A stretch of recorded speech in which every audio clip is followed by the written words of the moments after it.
Lovely to see everybody. Thank you so much for coming along. So, hello and a big warm welcome to everybody. To all friends here in the room and friends in cyberspace. How many have we got there, Poppy and Marianne? 21 friends in cyberspace as well. So this is quite exciting for us. The first time we've tried to do a blended event. So, and the wonderful Ali MacDonald here is the man behind the cables who's connected everything up. And so far so good, all seems to be working, so thank you very much, Ali.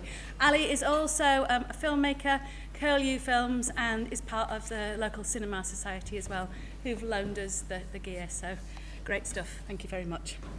So, I'm Kath Shackleton, producer and co-founder of Fettle Animation. We've all had a bit too much time recently in rooms by ourselves, I think it's fair to say. So it's fabulous to get everybody together again in the same room and to enjoy everybody's shoes and nice trousers as well. All good. So, yes. So we're speaking to you from the wonderful reopened Marsden Mechanics Hall here in sunny Marsden.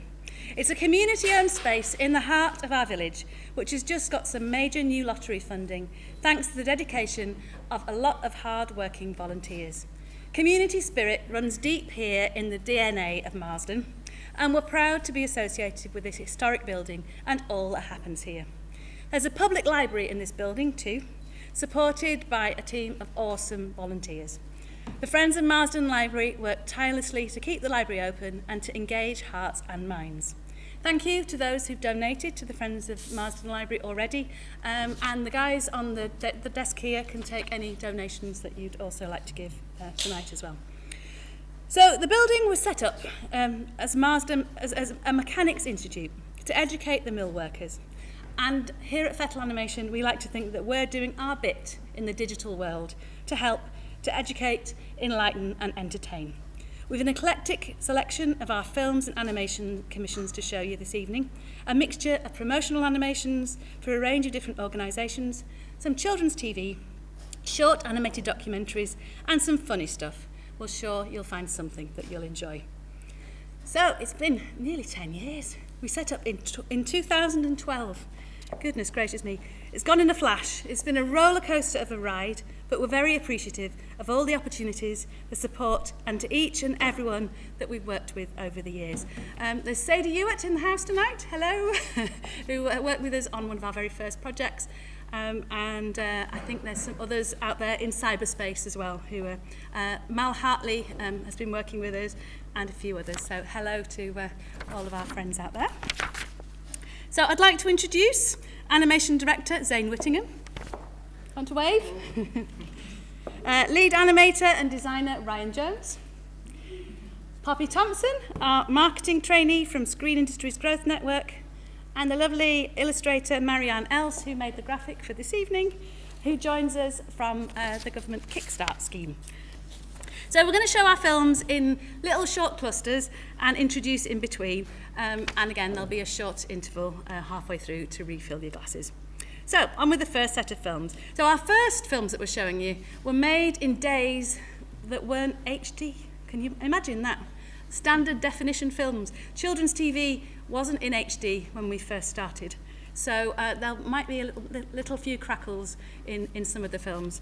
But we feel that the content is still relevant today. So cast your mind back then to 2012. The Olympics had come to the UK and we were all really excited.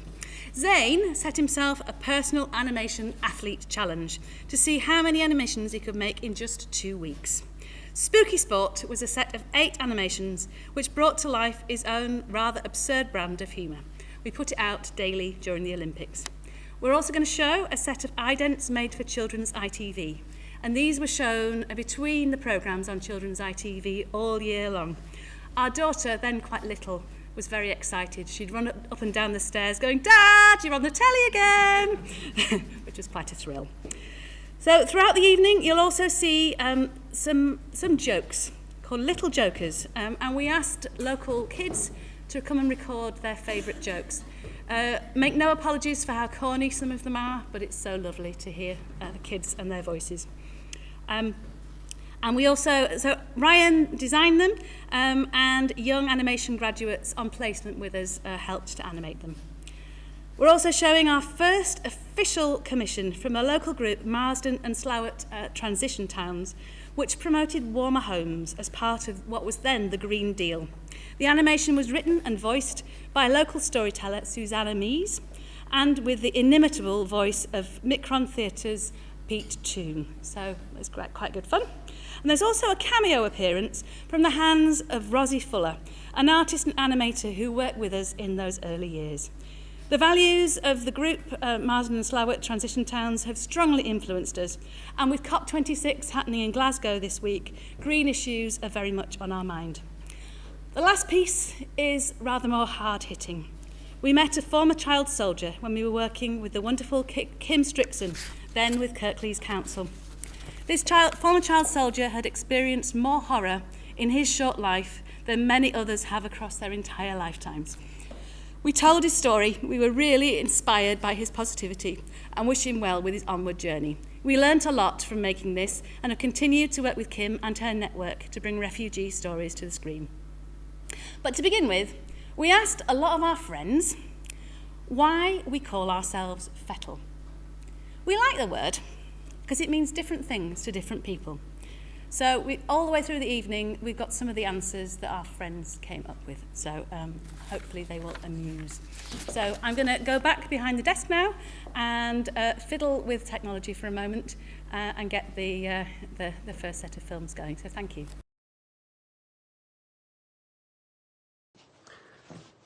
I don't think I'd ever heard the word Fettle until I came to Yorkshire. Just hadn't been on my radar at all. And then a few days into life in Sheffield as a student, an old lady who I didn't know said to me, "What Fettle, love?" In the street, and it could have been a foreign language. I had no idea what she was saying. I thought she said petal, so I kind of smiled at her and walked on, trying to ignore her. And it took me a few days, but I worked out eventually that it was a Yorkshire greeting, nice greeting. And I think she was probably looking after me a little bit, a student, away from home, away from family. And I thought, after a while, what a nice word that is. That was the first time I remember it. So ever since, I've kind of associated it with friendliness and neighbourliness, and I've associated it with Yorkshire. And I think it's a lovely word. I kind of also think it's a great fit for Fettle Animation, because everything I've seen of the content suggests that they a care for other people, thoughtfulness for other people, whether you're a child soldier, whether you're a refugee, whether you're a survivor of the Holocaust, or whether, like me, you're just a visiting Lancastrian. So it's a lovely word, and one we should all celebrate.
What do the elves learn at school?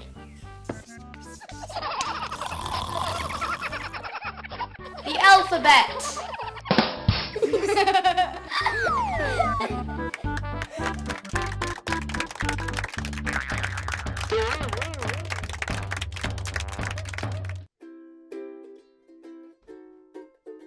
Once upon a time, there was an ordinary-looking house on an ordinary-looking street. But alas, he was a cold and draughty house. People would say, "He's a tricky one. Not at all easy to insulate and make warm." "Oh, he'll never be cosy. He's just a rotten old windbag." Not my flipping fault though, is it? I'm old. What do you expect? For my money, you just have to accept the heating's going to be on permanently. And if you're coming round for a cuppa, you'd best put your thermals on. I can never get warm. Got drafts whirling through me and whistling round me nether regions. And you know what really gets his goat? I'll tell you what really gets my goat. You tell them. They come round here and said I couldn't have any insulation. No gaps, you see, just solid walls. And no gaps means nowhere to put the insulation material. I'm destined for a long life of high bills, cold parts, and the knowledge that I'm doing my bit to pointlessly warm up the skies. But a lot of homes, like you, are hard to make warm. Don't lose heart. Just look at the houses down the street. Who? What? Where? What are you on about? They're just like you, but they've all made positive steps to become more energy efficient, cheaper to run homes. See on the end? They've started with small adjustments like fitting a letterbox and keyhole covers to the front door. Try it. Put your hand over your keyhole and see just how much cold air is coming through. Radiator backing. That's cheap and easy to fit yourself. Thermal curtains. Not only keep the warmth in, but also reduces noise pollution. The owners looked on the Energy Saving Trust website for ideas. Oh. And now she's turned the thermostat down. Next door, they've overcome the problem of having solid walls by putting internal insulation on the exterior walls. They're doing it bit by bit. Each time they decorate a room, they also budget for the insulation. The family are hugely into energy saving since they went to a local MAST event. MAST? What's that? It's a group of people in the Colne Valley of Yorkshire who are doing all sorts of things to help make the community strong and prosperous. Keeping it in the community, you see. It's a model that could be copied anywhere. There are lots of drafty homes all over the place. Like me? Just like you. And look, right next door to you, they've made loads of changes on the inside and now they're fitting solar thermal panels on the outside. So there are plenty of things you can do to save energy, save money and save the planet. Hey. What? Was that a smile I just saw? No. Might have been. For more information on energy saving measures around the home, look online.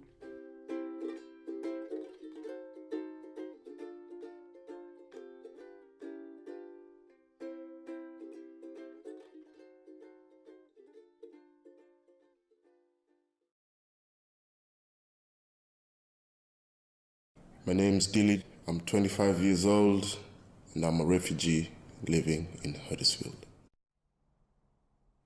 I was a child soldier in south of Sudan. There has been a civil war with two sides fighting about who controls the oil in my country. There is a ruthless rebel army called the Janjaweed. They shot my mother when I was 5 years old, my father when I was 13, and my friends and anyone who I have ever cared about. I was all alone. I had nothing. I never had a bed to sleep in. I never knew where my next meal was coming from. People from an army called the SPLA told me that they would look after me, that they would be my new family. They brainwashed me and made me fight as a soldier when I was too young. The first thing they do is to make you kill another human being. They make you look into that person's eyes and tell you that it was them that killed your father, tortured your neighbor, destroyed your village. They make you angry and make you pull the trigger. The image of that person's eyes will never leave you. I still wake up at night sweating even now. Eventually, all that you have is your anger. You feel you have no choice. It is them or you. The anger can eat you up inside. Eventually, I was shot really badly in the shoulder. There are no ambulances in Sudan. I was transported to hospital for several days on the back of a camel. My wound filled up with flies and maggots. The doctor told me that it was only those maggots that had saved my life. They had eaten the bacteria and stopped the infection. Whilst in hospital, I met a man who told me he could take me to a place where there was no war. I was hidden in a container for months with 5 others. I was afraid. I had no idea where I was going and was in a lot of pain. I arrived in England. I couldn't speak the language. I knew nobody. Everything was confusing. I had arrived illegally, so I couldn't work. Life has been really hard. I have faced prejudice, poverty, and homelessness. But I've learned to speak the language, make friends, and found a place which I now call home. It has taken me several years to get the right to stay here. But this year, I have finally been allowed to stay in the UK. I want to go to university and build a new life for myself. Hi everybody, thanks for the fantastic turnout as well, it's great. I'm Zane Whittingham, Animation Director at Fettle, and I spend every day drawing on my computer, a dream job. And everything we do at Fettle is 2D animation. You know, we draw in sketch pads and so forth, and we put them into the computer digitally. So I'm just going to do some of the films coming up next. So we're going to a few more spooky sports, a few more little jokers.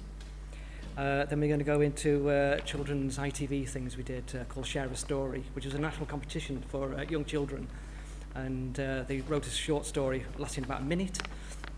And then they picked some, I think 8 animation studios to illustrate each one of these little animations. And Kath was on the judging panel over the years. And we did one called Flashman, which went on, the team of that we had at the time went on to win the short form BAFTA, Children's BAFTA in 2014. And then we did some work for the Children's Commissioner, Anne Longfield was the person at the time. And we worked with a guy called Giles Dilnut, who we did about 6 or 7 films for them that advocates for the rights of vulnerable children. And then we're going to show a local company, a local project really, called The Base. It's based in Huddersfield, and it's a project for drug and alcohol. They're stopping young people getting involved in that type of thing, or their family members. And then we're going to go on to BBC News Round. We did quite a lot of work for BBC News Round over the years. It used to be, for the older people here, it used to be John Craven's News Round. And we did, a piece we showed tonight is a piece we did about mixed race children in the UK, and that coincided with the launch of BBC Africa. They do have a YouTube channel, so check that one out actually, because there's lots of social films on there for the younger folk that you can introduce them to on quite powerful topics. And then Ryan here recently just did a nursing Burdett Nursing Trust film that for health visitors who helps to support parents with children with disabilities. And last up, on this next section, it's a piece we did for Radio 5 Live. It's the first thing we did for Radio 5 Live, and it tickled me in the fact that they surely don't want drawings on the radio, but they have a YouTube channel, I think, or something. We did that. It was about a soldier Christmas 2000. In 2017 we did it for the film 1917. So they're the next batch of films coming up. Hello. Now I know that fettle means something to do with metal, but fettle to me is what I do with this. It's a bit like dusting. And Ken Dodd gave me this when I went to see him in Bradford. Tatty bye!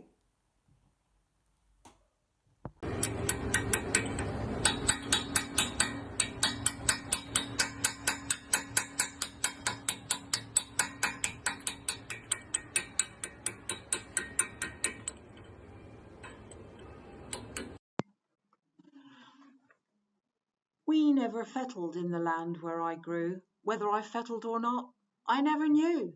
To make or to mend, is that the meaning of fettle? To fix or to forge, perhaps test your metal. Biting your bullet, grasping the nettle. Ooh, that's gonna hurt. I'll get some Dettol. There, that's better. Don't cry, little petal. We'll drink some tea. I'll put on the kettle. Things might have been easier if I had known about fettling things in the land I was grown. Now I am older and can let my thoughts settle on the wisdom and wonder of a fabulous fettle. Now, did that work?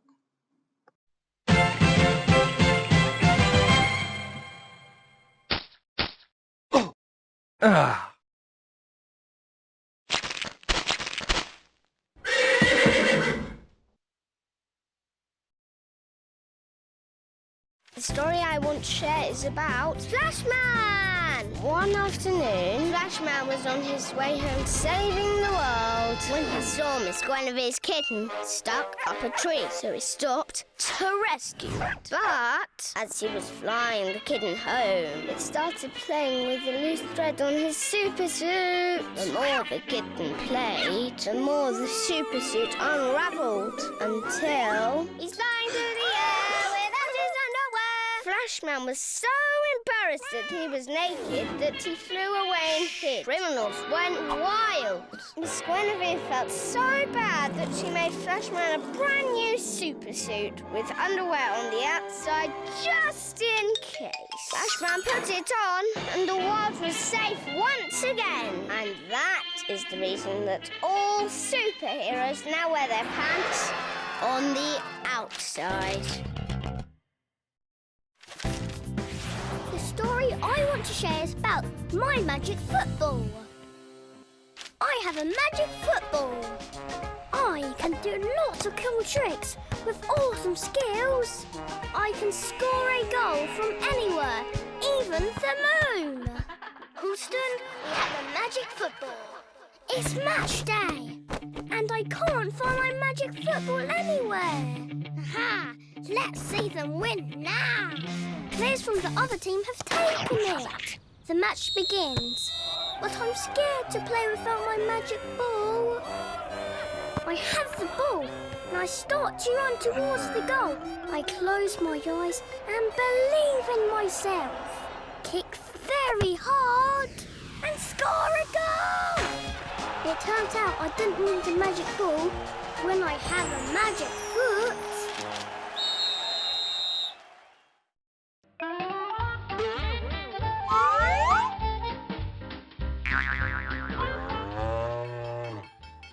What do you get from a nervous cow?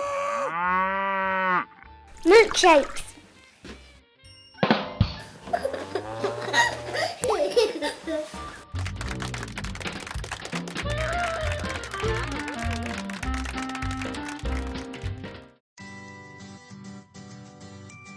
What's it like living in a children's home? I've lived here 2 years. I've been here just over a year and a half. Yeah, I was a bit shocked because I only found out literally half an hour before I was coming to the house that I was coming to the house. And then the car came to get me and it was like I had maybe 45 minutes to prepare. Yeah, so I had a choice of 3 different places. I was a bit nervous, but it was kind of a good feeling for me. On my first night, I went to sleep around 10:30 and then got up at like 6:30. And then I remember just thinking, do I go downstairs? Am I allowed to? Do I have to wait for a knock? I just didn't know what was happening really. After a few days at the house, I started to feel that maybe this isn't so bad and maybe I could deal with this situation. On the walls, they've got lots of pictures of us. It's also nice for when we have contact and for whoever comes to see us and that. And it's even for like visitors like Ofsted or just anybody who comes to the house. It's nice for them to see that the pictures are being displayed because it sort of feels like there's a sense of pride for the house to have us. And it feels like we belong there.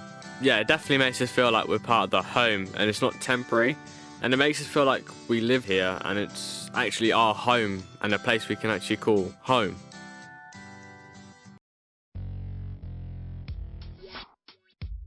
So I started smoking weed and it seemed fun. getting high with my mates, giggling in class, messing around. I was skiving lessons. I ended up missing the whole year of college, not completing all my work. Left college, I was just hanging out with my mates, smoking weed. We were smoking too much and it was affecting me wrong. And I was flipping out at people, I was getting angry at my brothers and my mum and my dad. Speak to someone about what you're doing, try find some help. I'd advise going to the base because they're really nice people and they generally want to help out young people to turn things around. We were having one-to-one sessions once a week. They gave me advice on how to cut down and reduce what I was doing. They just gave me steps. I had to take some nights in just to try be away from it. And I realised that it was affecting my boxing, which I've done from a really young age. And because I was out smoking weed, I wasn't going to training, which I should have been doing. And you can see the changes in what happens when you do stop smoking weed. I'm more focused. Now I've cut down. I'm waking up in the morning, wanting to train, coming home, wanting to go boxing later on. Training 10 times a week, working hard to try and make up from all the sessions I did miss and all the bad things I've put in my body. I don't really have any time to go out and smoke weed anymore. They all say I've got a lot of potential and they all say I need to keep it up. My ambition is to become a boxing great, a boxing champion and be on big screen, having millions watching me and doing my parents proud. Being mixed, I did realise I was different.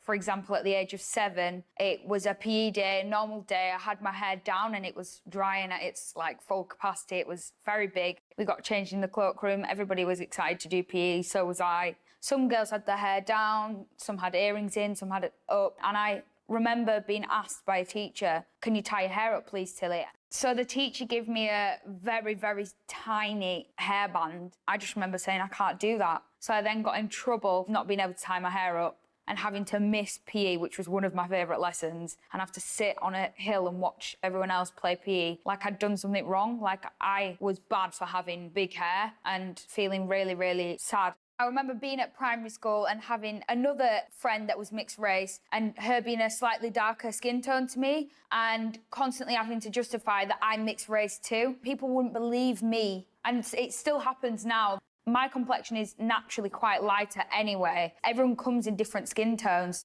I remember from my first trip to Ghana walking down Jamestown, where my granddad's originally from, and seeing lots and lots of magical things. Goats roaming the streets, dogs roaming the streets, children playing, music. You never see a goat walking down the street in Leeds. In England, a lot of people know me as Tilly, but my Ghanaian name and birth name is Amar Tilly. And when I got to Ghana, I instantly felt welcomed when there's about 5 Amar Tillys walking down the street. We were so worried about Emma when she was tiny. She would cry, bang her head, throw things, have meltdowns and shy away from being with other people. We asked for help, but nobody wanted to listen. She'll grow out of it, they said. But we felt like failures as parents, and we argued all the time. When Emma was a baby, she cried for what seemed like hours on end. We wrapped Emma up tightly in a blanket to try and help her sleep. It made no difference at all. We tried everything to help her sleep, tried all the advice we could find. We became afraid that we'd lose our tempers in frustration and sheer exhaustion. So when Emma started school, we took her to the doctors. We were so desperate for a good night's sleep. The doctor eventually gave her some medication. The medicine made Emma sleepy, but she'd wake up frightened and uncomfortable, and she'd climb into our bed. We had to put a stair gate on the door when her brother were born, and it stayed there for a long time. But if only we'd known all them years ago that blanket felt scratchy and horrible to Emma, and it made her too hot, so she cried even more. She were only trying to tell us.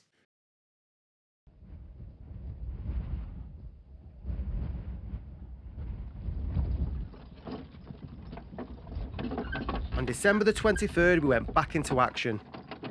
We passed through Jerusalem again at night. We took up our position about 4 miles outside the city, astride the Nablus Road. It commences to rain hard. We hear that the Turkish counterattack is imminent. During the 24th, we did our best in the appalling weather to dig ourselves in. Christmas Day dawned and the rain came down incessantly. About midday, the general in charge of our division inspected our position. He didn't like it at all and ordered us out.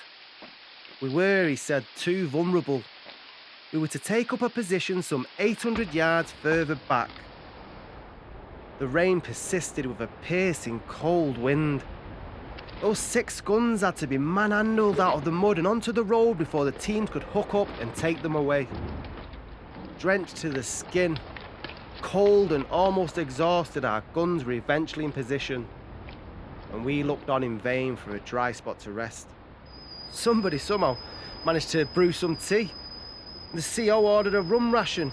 Hot tea laced with a small dose of rum and bully beef and biscuits was very welcome Christmas fare. Nobody was in festive mood. In fact, I'm quite sure nobody realised what the date was until afterwards. We waited throughout the night for the expected attack, but it never came. The rain persisted. I'm sure that was the longest, coldest and most miserable night I have ever had. Dawn came and still no attack. Fortunately, the rain ceased on the 26th and we were able to sort things out and get a semblance of a gun position. The climax came just before dawn on the 27th after heavy bombardment during the night. I don't think we were ever so glad to go into action as we were that night. The suspense had been severe.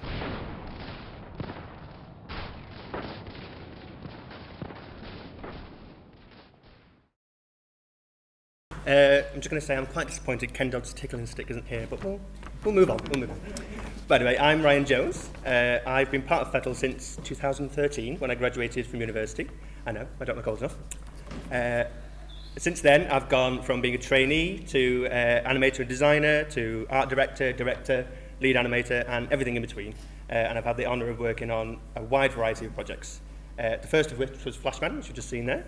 And the very first big project I was pulled on is coming up next, which it's one of 6 of our multi-award-winning series, Children of the Holocaust, and it will be Trudy's story. So for this series, we interviewed 6 World War II Holocaust survivors about their experiences of escaping from the Nazis when they were young. The films have been massive for us, to say the least. They've won the prestigious Japan Prize for Educational Media, the Sanford St Martin's Children's Award, 2 Royal Television Society Yorkshire Awards, plus a Children's BAFTA British Animation Award and a Learning on Screen Award nomination. They continue to do their thing around the world thanks to our sales agent Sydney Nate in Amsterdam, who has been marvellous. And then I had the fantastic job of taking these and turning them into a graphic novel, which worked out really well, and I think Zane's beautiful style works well on the page. This is also won his accolades from around the world, and you can check that out during the interval and even purchase one for yourself if you so wish. Next up, there'll be Troy's story. So this is our attempt at taking the Odyssey and making it work in 2 minutes for the Open University. This was voiced by the actor Don Warrington, who was marvellous.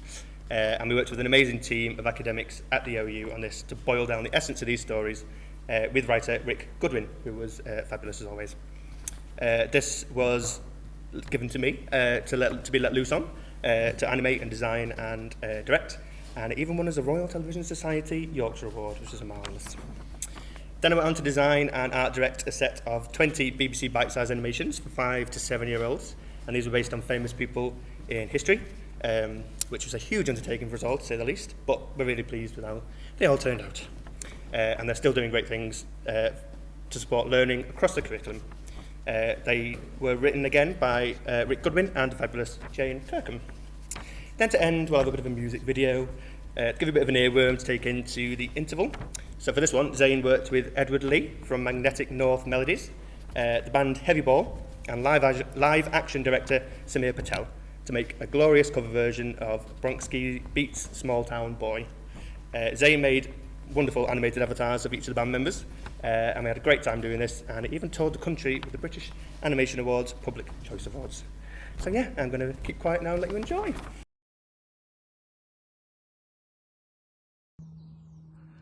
Hello, I'm Fiona. I'm with the RTS here in Yorkshire. I'm actually here in my back garden at the moment, and I'm here to talk about fettle and what it means. Now, I grew up in the Midlands where fettle was used quite a lot. I was told quite often that I was in need of a good fettling, and I am at the moment, because I've got lockdown hair that needs a good fettling, and it basically meant I needed to be sorted out quite a bit in the way I dressed, the way I looked, the way there was always something that I needed a good fettling.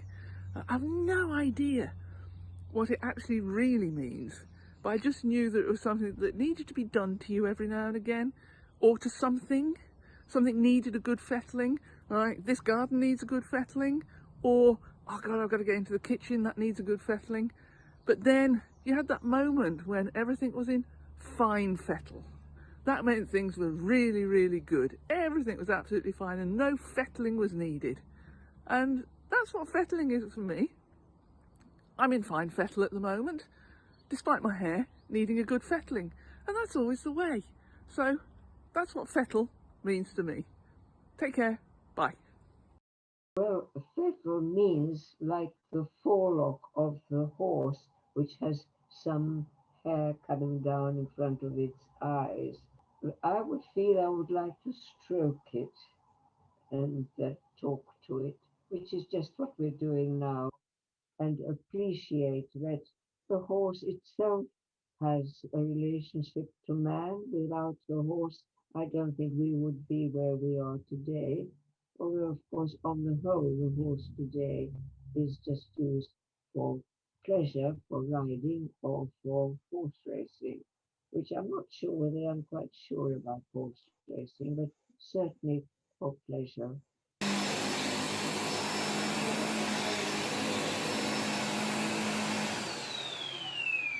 I've been giving Marsden Mechanics Hall a really good fettle. It'll be all clean and tidy for you when it's done.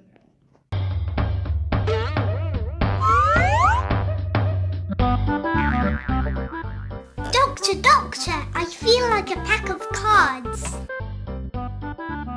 I'll deal with you later.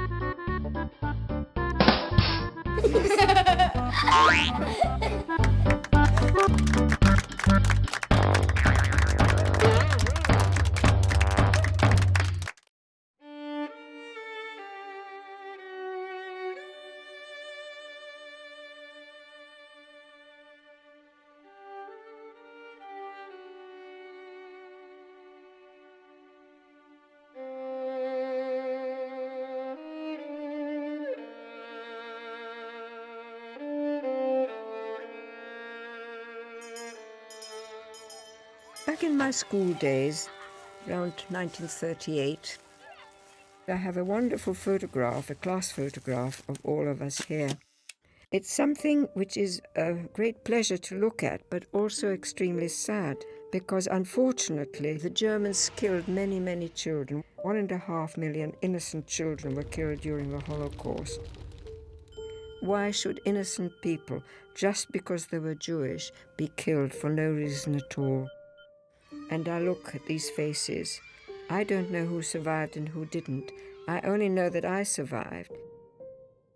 We had this radio in our dining room and Father was often listening, but when he had the news on, you could hear this shouting. And that, of course, was the typical Hitler speech-making. Everybody was aware of this knock at the door, and it always came during the night when they came to take away people, either to take them to prison or to beat them up or whatever. And that fear was there all the time I was at home. You feel insecure, you don't feel at ease, you can't relax, and you know that something is wrong. Germans didn't come into Czechoslovakia till the 15th of March 1939. And I realized that my parents were wanting to get the children away to safety. And my turn came. I left home on the 28th of March 1939. The only thing I really remember is getting into a taxi. I remember my mother and father and my brother standing near me, but I cannot remember saying goodbye to them. I can't remember whether I hugged them, kissed them, whether I cried. I have absolutely no recollection whatsoever. We were travelling by train through to London, but I ended up in Wallsend-on-Tyne, where a very kind family had offered to give me a home. I start getting homesick and I start feeling very, very poorly because A, I was missing my parents, B, I didn't speak one word of English. The food was totally different. I'd never eaten toast, porridge, kippers, marmalade, all these normal English things. And I just basically cried for as long as I stayed with them. From the age of 9, in those 4 years, in those war years, I lived with so many different people. I mean, I would think I must have been at least through 15 to 20 different places. I never saw my parents after the 28th of March 1939. Father, he was transported on the 19th of April 1942, and he was already dead by the 8th of May. My mother is a different story altogether. The last proper evidence I have that she was alive was when she was transported to a small concentration transportation camp near Bratislava called Sered. And I've been working for years and years to try and trace her, and I am almost at the end of the trail. I received some evidence from a testimony given by somebody in 1962 who could have been on the same transport that my mother was taken on, and on a death march on which she will have been shot and killed. The impact on me is something which has never left me. Every single day I rue the destruction of my family. To me, family is the most important building brick for human beings, and that's why I find it so hard today.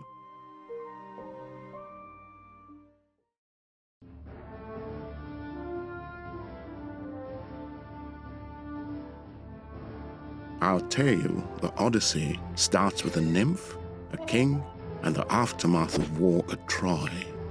It's a decade since Odysseus left for his home, Ithaca, after the Trojan War. For 7 years, he's been ensnared by the nymph Calypso, but he's pining for his wife Penelope and son Telemachus. The goddess Athena is rather a fan of Odysseus. She persuades her father Zeus to compel Calypso to free him. He's been gone 20 years, feared dead, and Penelope's fending off 108 suitors. She says she'll marry one when she finishes her weaving. Sneaky. Telemachus searches for news, but meanwhile, a higher power plots his father's downfall. The sea god, Poseidon, really dislikes Odysseus. Well, he did blind his Cyclops son. On a Mediterranean cruise, that's unfortunate. And Odysseus is left stranded once more. But Odysseus entrances his hosts, the Phaeacians, with tales of his Odyssey and his many escapes. From, among others, the Cyclops, Polyphemus, the sorceress, Circe, the Sirens, the supernatural Scylla, and the whirlpool of Charybdis. His reward for this stirring story? Home. But Odysseus needs to stay incognito. Ever helpful, Athena turns him into a beggar. And reunited with his son, they celebrate by agreeing Penelope's suitors must die. The fair Penelope arranges a competition. She'll marry whoever can string Odysseus' huge bow. The suitors lose more than a contest. Odysseus is home, and Ithaca's his again. Athena celebrates, Poseidon doesn't. The suitors' families are angry too, but they'll get over it with Athena's help. Odysseus is in the clear and ready for life with Penelope. Or another adventure.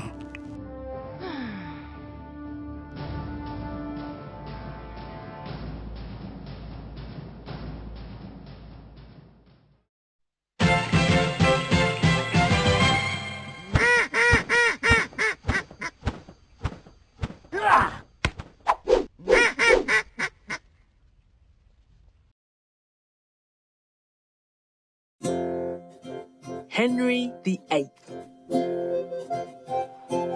Sometimes history is shaped by big events like battles or earthquakes. Sometimes just one person changes things, like Henry VIII. When Henry was 18, he became King of England. He loved music, dancing, and playing sports like jousting and archery, but he got angry if he couldn't have his own way. At the time, most people in England belonged to the Catholic Church, run by the Pope who lived in Rome. Some people said it was run badly and needed to change or reform. But the Pope was so powerful, he could even tell Henry what to do. Henry wanted a son to be king when he died, but he and the Queen, Catherine of Aragon, only had a daughter. Henry wanted to divorce Catherine and marry Anne Boleyn instead, but the Pope said no. Henry was furious. He made everyone agree that in England he, not the Pope, was in charge of the church. His new church was called the Church of England. The people who wanted the church to change began to do this. This was called the Reformation. Now Henry could do what he liked. He divorced Catherine and married Anne. They had a daughter, Elizabeth. But Anne was accused of working against Henry, so he cut off her head. Then Henry married Jane Seymour. They had a son, but Jane died.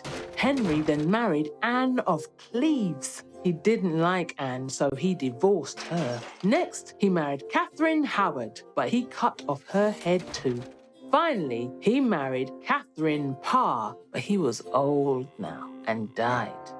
Divorced, beheaded, died. Divorced, beheaded, survived. Henry VIII changed things for his 6 wives, but by starting the Church of England, he changed history. Nelson Mandela. Nelson Mandela was a famous leader, a man who went from being a prisoner to a president and became an inspiration to people all over the world. Mandela was born in 1918 in South Africa. Most South Africans were black, but some were white, Asian, or mixed race. White people were in charge of the government and set up an unfair system of laws called apartheid. Apartheid meant that white and black people led separate lives. They couldn't marry or even eat together. And the lives of white people were much better. Black people couldn't change things because they weren't allowed to vote. Mandela thought apartheid was wrong. He joined a group who wanted to end it. At first, he tried to persuade the government with peaceful protests. When this didn't work, he used violence. He blew up things like electricity pylons and buildings. But he didn't want to hurt people, so did this at night. In 1962, Mandela went to jail for almost 30 years. There were protests against apartheid and calls for his release around the world. In 1990, Nelson Mandela was set free. Today, the majority of South Africans, black and white, recognize that apartheid has no future. The South African government listened and they got rid of apartheid.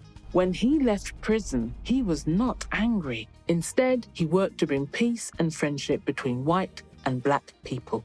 In 1994, he became the first black president of South Africa. He worked hard to bring all South Africans of all skin colours together. Nelson Mandela died in 2013, aged 95. Over his long life, he changed a nation and helped people all around the world understand that everyone should be treated the same. Marie Curie. There was a time when people didn't think that women were clever enough to work in science. We know today this is nonsense, but not then. One woman, Marie Curie, helped change the lives of people all over the world and showed that girls are as good at science as boys. When Marie lived in Poland, girls were not allowed to go to university, so her parents had to send her in secret. She later moved to Paris to study. Marie married another scientist, Pierre. They worked together to find out about the tiny parts called elements that make up everything in our universe. They discovered a new element that gave off rays of heat and light. They called this radium. They studied the light and heat it gave off and called this radioactivity. They were given the most important prize in the world for science, the Nobel Prize. Marie was the first woman ever to receive this. Marie and Pierre found that radium could help the body fight cancer cells. Sadly, Pierre died when he was just 46. Marie took over his teaching job at the University of Paris. She was so good they made her a professor, the first woman professor the university ever had. A few years later, Marie won another Nobel Prize and the university built her a laboratory. Marie worked hard to find a cure for cancer. Nobody knew that working with radium was dangerous, but it was. And because of this, Marie became very ill and died. Marie Curie inspired others to continue her work. Over time, this has saved the lives of many people all over the world. And of course, showed people that women are just as able to study science as men.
So the second half, we've got two batches of films together.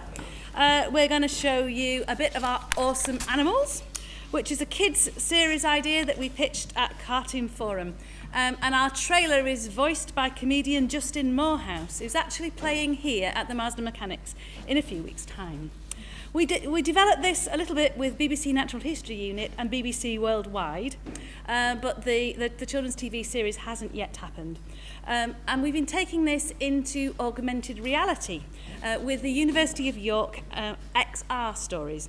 And we developed it into a prototype for an immersive game with a digital agency, a couple of universities, and the lovely writer Tom Jordan, who is somewhere in cyberspace out there. Hello, Tom. We made a pilot, which was voiced by wildlife presenter Michaela Strachan. And myself and Melody Ash, the producer involved in this, were on a podcast that's going out from the University of York. So that's been very exciting. But we just got the trailer to show you today. We also helped Yorkshire Adoption Society launch a campaign to recruit people interested in adopting children. The talented Casey Ward voiced this, and it was nominated for this year's Royal Television Society Awards. And Ryan, wherever he's gone, is over there, did all the designs for it. Yes. We made a child protection animation with Limehouse Films and University of Leeds. We also worked with West Yorkshire Police and the office of Yorkshire's Mayor, Tracy Brabin, highlighting the issues of modern slavery. We also made it in another 3 South Asian languages, and a lovely woman called Nadia Ansari, she voiced one of the animations and arranged translation of the other ones. Last but not least, we made a piece with Kirklees Council's Democracy Service. It's the first of 3, and it's all about how to get involved in your local community.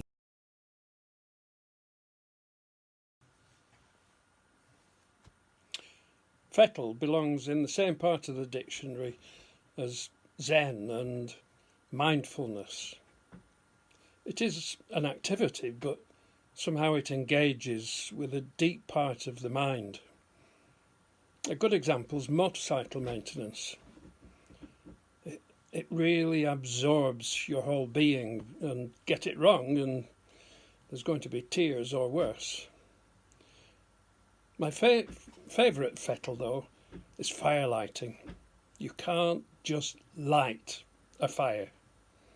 It has to be prepared, and that's where the art is.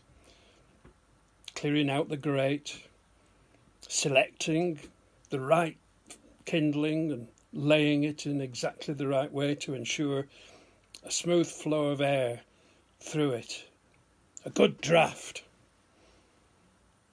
When it's done right, there's a warm feeling inside as well as outside. The thing about fettling, though, is there's no handbook. The guide is in your head, your heart, and your fingertips. Right. This is about clogs, and here's a picture of my dancing clogs, accompanied by a pair of irons that fit on the bottom, and the tools to which those irons can be put on. A hammer, some nails, some little wooden pegs, and some pincers to get the nails out of. Now if we look at this particular clog, this is how it should be.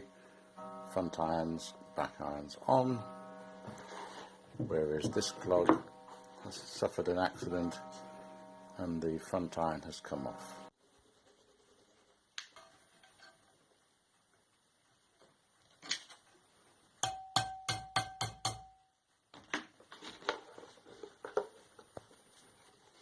Now we're ready to do the fixing, hammering in of the nail.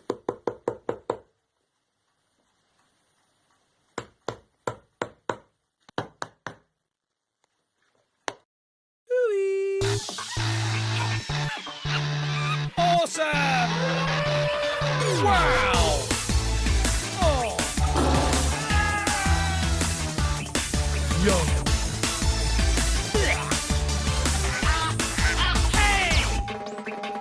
What would happen if you were like your favourite animal? If you had ears, like an elephant. Run as fast as a cheetah.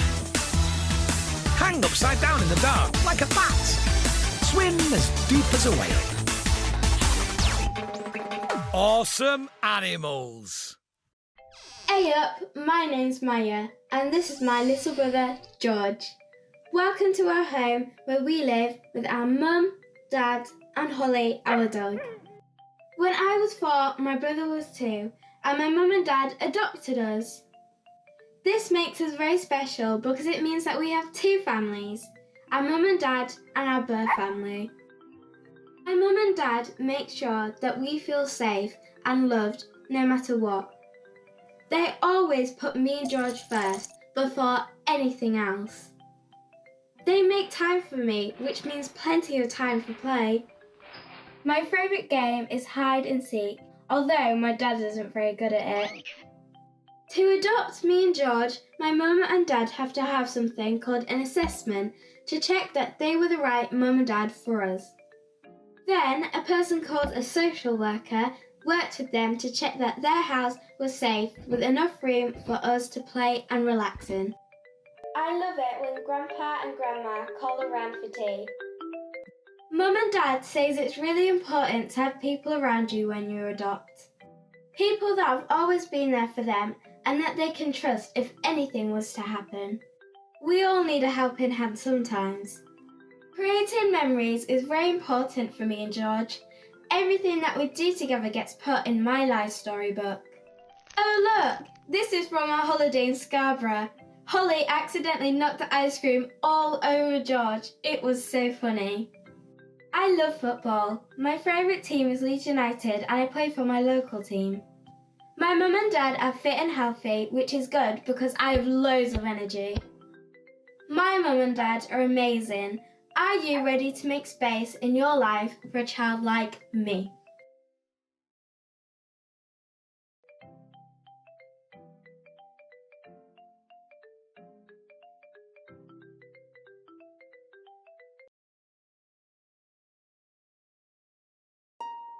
Yesterday, my mum's boyfriend was shouting at me and my brother and sister, and he hit my brother. Today, I woke up to loud shouting. I went to the top of the stairs to see what was happening. I saw my mum's boyfriend putting his hands around my mum's mouth and nose. I felt worried that my mum wouldn't be able to breathe. Tomorrow, I don't want to do the slightest thing wrong because of what he might do next. I feel nervous, frightened, sad and confused, and I feel scared about what will happen to my mum. Everyone has the right to feel safe and to tell someone when they feel unsafe. Everyone has the right to be listened to and to get help, especially if an adult or a child is being hurt at home. To help you to feel safe, you could tell someone if you feel worried about something that's happening at home. And you can phone the police on 999 if it's an emergency. How do we know who to tell? Someone who will listen. Someone who makes time. Someone who can do something. Someone who will believe you. Someone who can help you feel safe. You might choose a particular person because you've talked with them before and they've been helpful. Or you might have seen them help other people and you trust them. If you're not sure about someone, you could say, I've got a friend who is being hurt at home.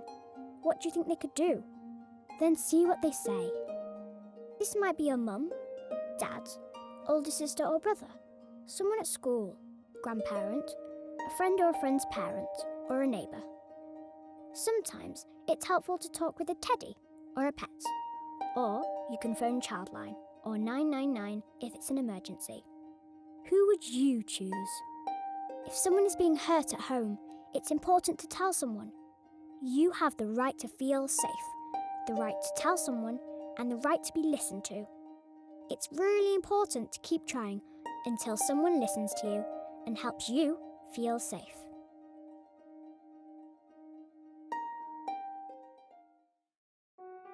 My name is Aisha and I was born in Pakistan. When I was a teenager, my father told me that I had the opportunity to go to the UK and start a new life if I married his friend's son.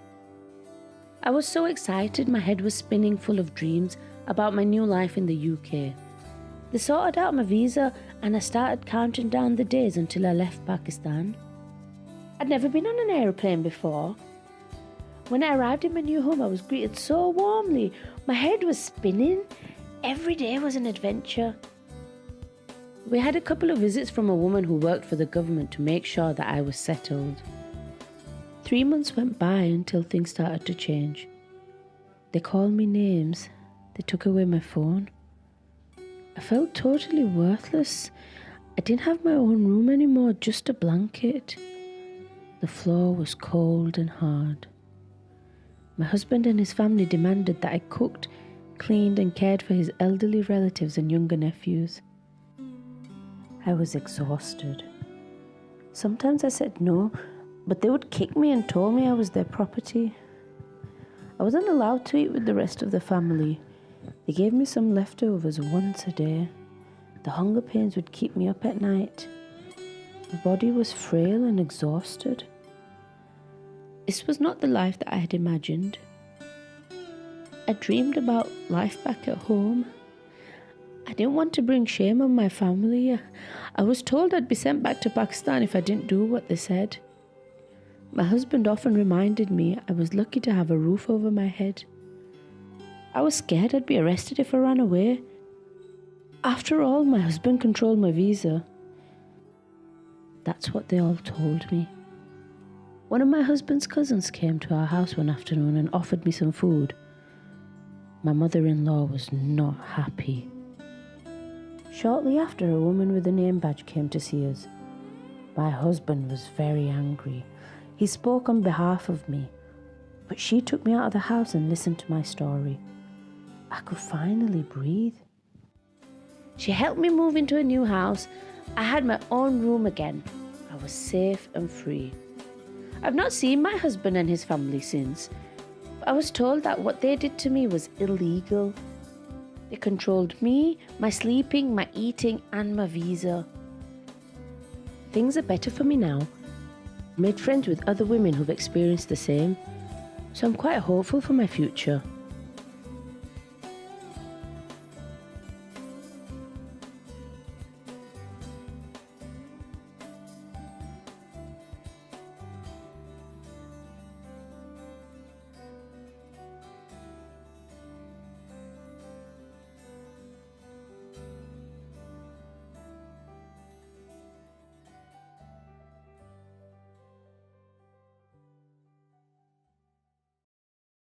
We make our places what they are.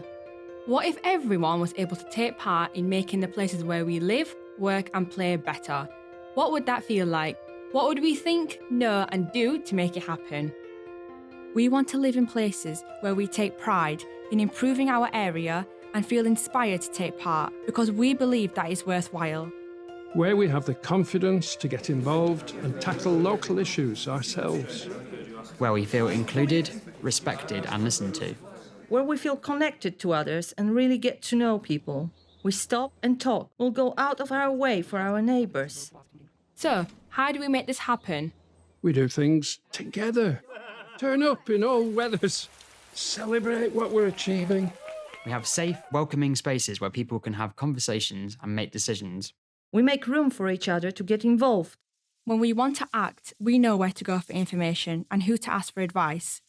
We are supported by the council and other organisations. They don't get in the way or stop our fun. But it's a two-way street. We need to support each other. When we do things together, everyone is able to contribute in different ways because everyone has something to offer. We make it democratic and inclusive by asking each other what we want. We know how to disagree well. We believe that when you show kindness, others will show kindness too. And we know it's important to feel seen and appreciated. We use fun, creativity and colour to bring people together, make us happy and give hope. And we know that not everyone wants to get involved in everything. And that's okay. We think everything should be shaped by people. This is our shared goal. Created by people from local places across Kirklees. We can all share in it and take responsibility for achieving it. We make our places what they are.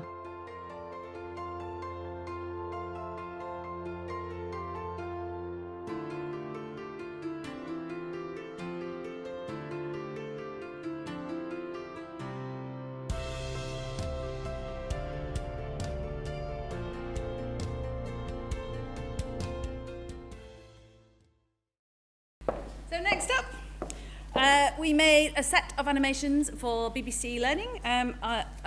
We did 6 Shakespeare plays, each in 3 minutes, with the help of a very cool girl rapper. Her name was Sarah Little, and she was with the Firm Music Group in Leeds, and we adored these. These were BAFTA nominated, and Macbeth that we're about to show you, it has been one of the most popular things on BBC Bitesize. It's got over 500,000 views and just keeps building all the time. They're really snappy little things that are great. If you go into the theatre and you can't remember the plot of a Shakespeare play, just check in with one of our animations. They're very good reminders. We also went on to do Antigone for the Open University, a bit of a heavier one. We couldn't make that one funny, I'm afraid. But a 2-minute version of Antigone we've got coming, which has been voiced by Countryfile and former Blue Peter presenter Helen Skelton, and she was a delight to work with.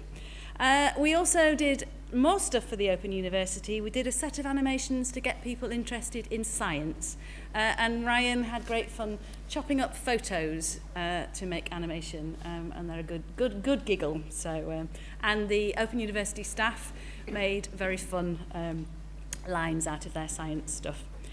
Then another piece for Newsround, we made another refugee story about a young woman from Eritrea who made her way out of Africa all the way across Europe on foot, and found her way into the UK, and her starting to build a new life in England.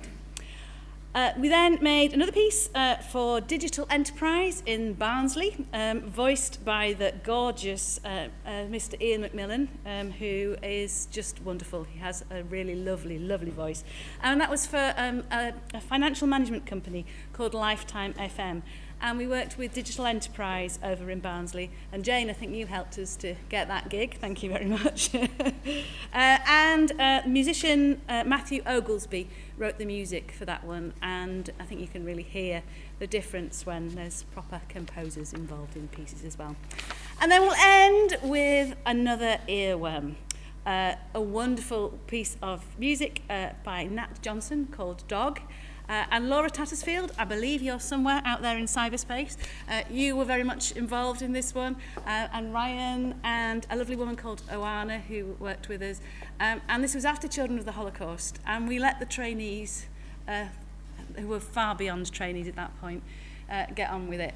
And this received 50,000 views in its first week on YouTube. It did amazing, but the song is also gorgeous, and we'll leave you with a nice tune to sing on your way home.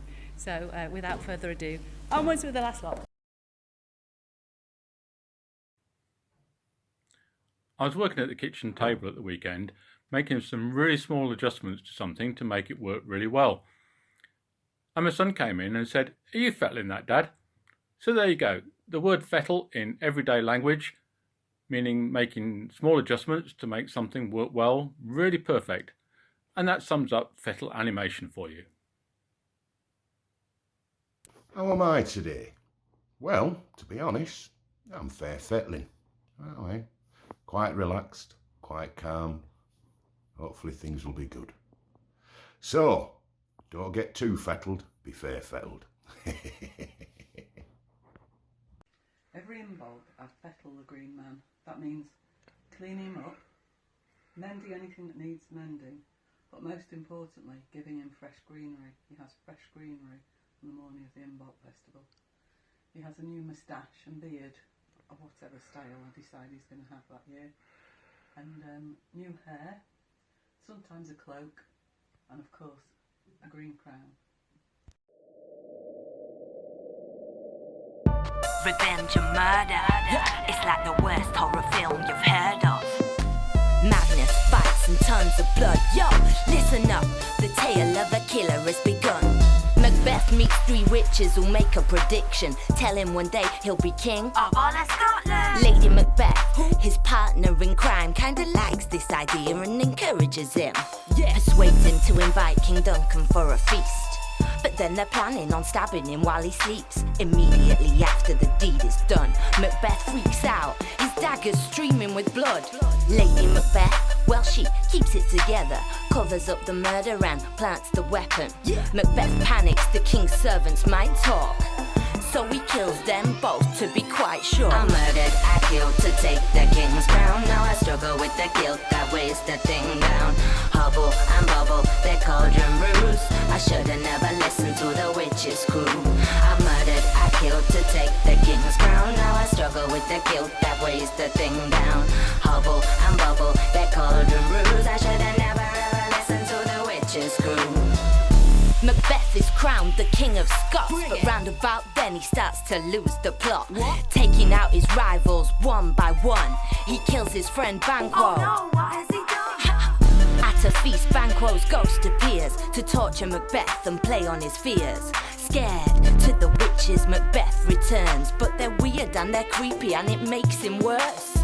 He then kills his rival Macduff's family. Macbeth's gone mad and his wife's as bad as him. She sleepwalks and acts out their crime. Can't wash the blood off her hands, so she's ending her life. I murdered, I killed to take the king's crown. Now I struggle with the guilt that weighs the thing down.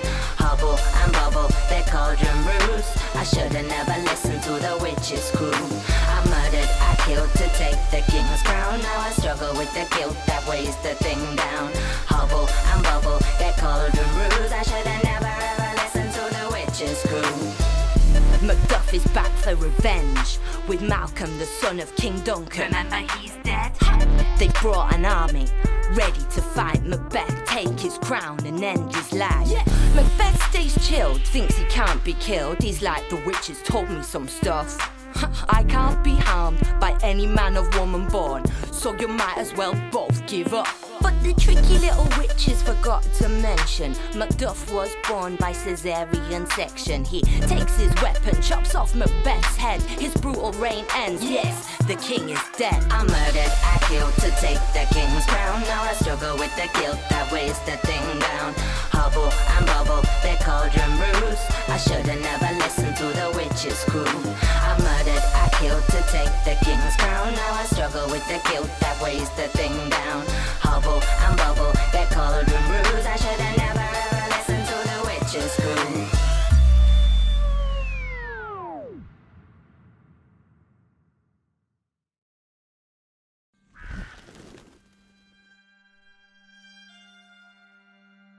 Our story is set in Thebes, a city in chaos. The main protagonist, Antigone, strong-willed daughter of tragic King Oedipus, who unwittingly married his mother and killed his father, and her uncle King Creon, a proud Theban. Creon is king because Antigone's brothers, Polynices and Eteocles, killed each other battling for the crown. Creon craves order. He buries Eteocles, but brands Polynices a traitor who must remain unburied and left as carrion. Disobedience means death. Antigone is outraged. Failure to bury her brother will anger the gods and he will never find eternal peace. She asks her sister Ismene to help bury him, but Ismene won't disobey Creon. So Antigone tries alone, but she's arrested. Antigone confesses to Creon with disdain. Human law can't supplant the will of the gods. Creon wants to appear strong. State comes before family. No mere woman will defeat him. He condemns his niece to death. Creon's son Hymen is betrothed to Antigone and begs his father to show mercy. Creon refuses. He orders Antigone be walled up in a cave and left to die. Ismene is spared. But then a blind prophet, Tiresias, tells Creon the omens are bad. Free Antigone, or Thebes faces further troubles. Creon relents, but too late. Antigone has already hanged herself. Hymen discovers her and, grief-stricken, kills himself. Creon's wife Eurydice also takes her own life after losing her son. Creon realizes his errors, but he's paid a terrible price and is left alone in grief.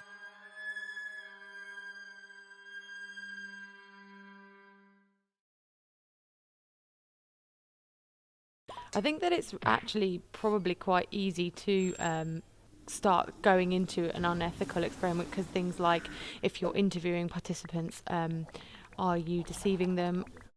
Well, I guess cloning, that's a real massive, who gets to say we get to play God, if you believe in God. Possibly designer babies would be unethical, depending on where it was taken. I think an example of an unethical science experiment would be using animals to test makeup.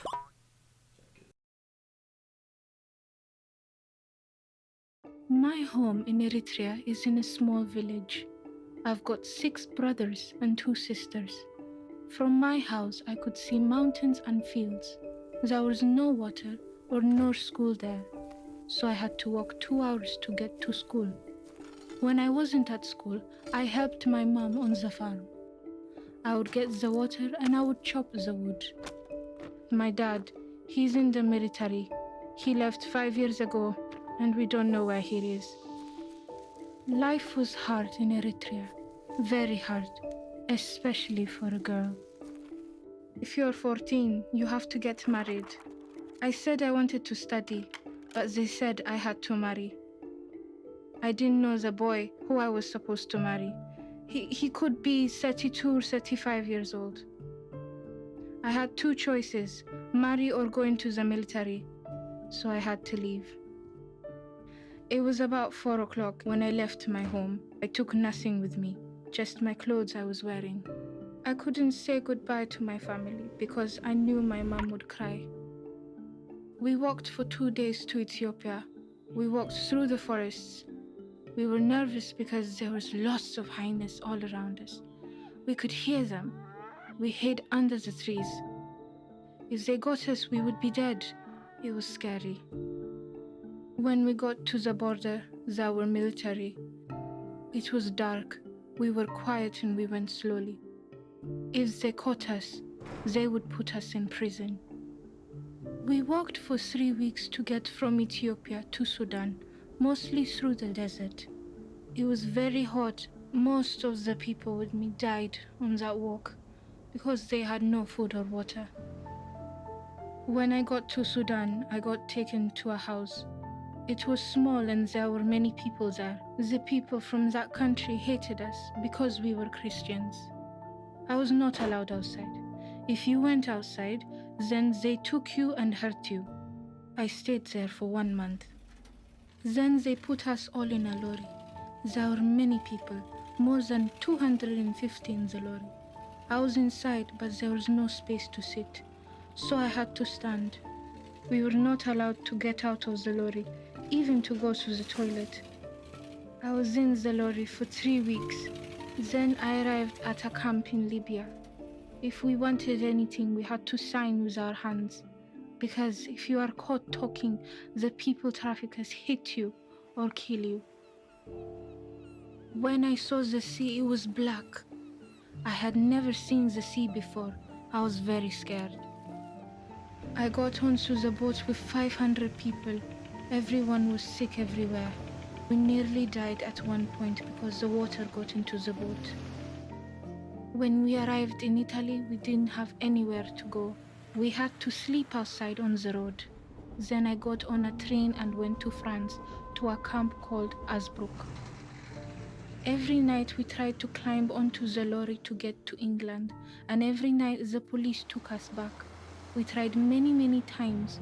Then one night I managed to get inside a box inside the lorry. When I first saw England, I was taken by police. They asked us many questions, but then I got sent to a foster family, and that is where I live now. I miss my mom and my family, but I don't miss Eritrea. Life now is not easy, but it's good. I don't know the language or culture here. I like that I go to school and I like to study. One day I want to become a nurse.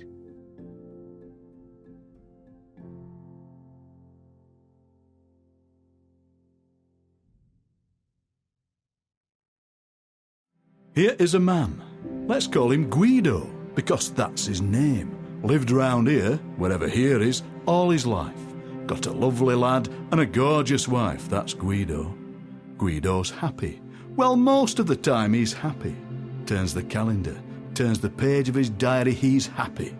But then he keeps waking up in the middle of the night because, well, a car drove past too fast, or somebody shouted on the very next street, or a plane growled by, and he lay there thinking about his life, going past so fast, and the lovely lad and the gorgeous wife, she's snoring. And he lay there thinking about the questions that keep us all awake, about tomorrow, and the next day, and the day after that, and getting older, and the money, and his mother, and her mother, and the money, and the day after that, and she's snoring, and the pension, and the free time, and the grey hairs, and the garden, and the cruise to that place you've never been, and the flight to that place you've never seen, and her dad, and your mother, and the lad, and your wife, she's snoring, and the money, and it all comes down to the money, and the fast car, or the slow boat, and the lump sum, or the slow drip. It's easy, really. Put some in, take some out. Easy, really. But behind it all, there are the big questions, the really big questions, about which bend your life is going round, which crossroads your life is standing at, which harbour your life is sailing from. Easy and really hard to get your flat-capped head round. Shouldn't wear it in bed. It's getting light outside now, and the birds are singing fit to bust. And who can you trust, mate? Who can you trust? Ask your wife. She's snoring, and then she's talking in her sleep. Takes a long time, she says. Takes a long time. He knows. That's why he's worried. It takes a long time to work out what you want, and she's mumbling in her sleep. Must be the white wine, but her voice is getting stronger. Takes a long time to sort your lifeline. Get a lifeline. Let your life shine. Think about the good times, about the bad times. Grab a lifeline and haul the answers in. The answers to all the big questions about where and how and when and why and what and whether. Haul them in and keep them for later. Here's a man. Let's call him Guido, because that's his name. Lived round here all his life, got a lovely lad and a gorgeous wife, and he's looking for answers, and he's just beginning to find them.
about animation is you don't have to be in one place to do it. And with the wonders of technology and all these wires that we've got now, that means that we can communicate through cyberspace.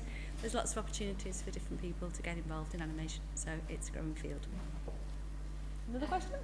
Another question. Thing from Joanne asked, how do you get into animation? Do you guys want to answer? How would you get into animation? Oh yeah, go on. I think you just want to do animation. If you want to do animation, you will do animation. If you want to do animation, you will do animation. Yeah, I don't know. I think you can. And the great thing about digital things you can do these days, you can make films at home. You don't have to have a big crew out there doing things. And just make films about what you're interested in as well, because people are hungry for different topics and subjects at the moment.